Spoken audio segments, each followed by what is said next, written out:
மகர ராசி நேயர்களே, மகர ராசியை பொறுத்த வரைக்கும் இந்த மாதத்தில் உங்களுடைய ராசி அதிபதி உபஜயஸ்தானத்தில் பிரமாதமான உபஜயஸ்தானத்தில் குரு பகவானுடைய தொடர்புகளோடு இருக்கிறார். உங்களுக்கு 7ல் குரு சிவராஜ யோகங்கிற அமைப்புகள் ஏற்பட்டிருக்குது. 6ஆம் இடத்துல செவ்வாய் பயிற்சியாக போகிறார். அதுவும் ஒரு அற்புதமான பலன்களை வழங்க இருக்கிறது.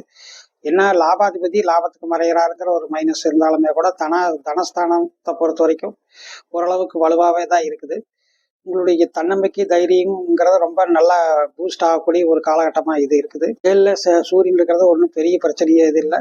குரு 7ல் இருக்கிறதுனால சில நேரங்கள் ஒரு சில பார்ட்னர்ஷிப்பில் பிரச்சனைகள் ஏற்படலாம். கணவன் மனைவிக்குள்ள சில கருத்து வேறுபாடுகள் வந்து போக தீரக்கூடிய வாய்ப்பு உண்டு. பொருளாதார நிலையை பொறுத்த வரைக்கும் இந்த மாதத்தில் ஒரு மத்தியமான பலனை தான் நம்ம எதிர்பார்க்க முடியுது. பெரிய சிறப்பான பலன்களை எதிர்பார்க்க முடியாது. பொருளாதார ரீதியாக எதையும் நீங்கள் அகலக்கால் வைக்காதீங்க. எந்த விஷயத்துக்கும் பண விஷயத்தில் அகலக்கால் வைக்காமல் இருக்கிறது ரொம்ப நல்லது.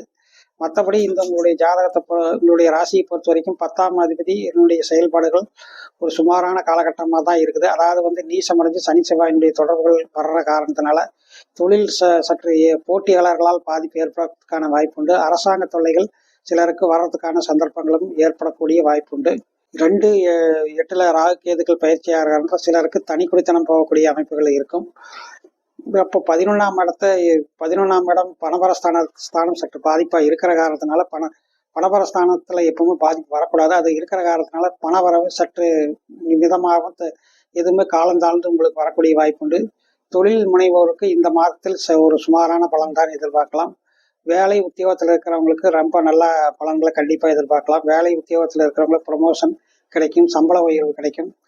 ஒரு சில நேரங்களில் திடீரென்று உணர்ச்சி வசப்பட்டு கோவப்படக்கூடிய சூழல் ஏற்படும். மற்றபடி மகர ராசிக்கு இந்த மாதம் ரொம்ப சிறப்பாக அற்புதமான மாதமாகவே இருக்குது. மகர ராசியை பொறுத்த வரைக்கும் உங்களுக்கு இந்த மாதத்தில் சந்திராஷ்டமங்கிறது மகரத்தை பொறுத்த வரைக்கும் 13-14 ஆகஸ்ட் 13-14 இது ரெண்டுமே சந்திராஷ்டமம். அந்த நாட்களில் ஜாக்கிரதையாகவும் எச்சரிக்கையாகவும் இருப்பது நல்லது.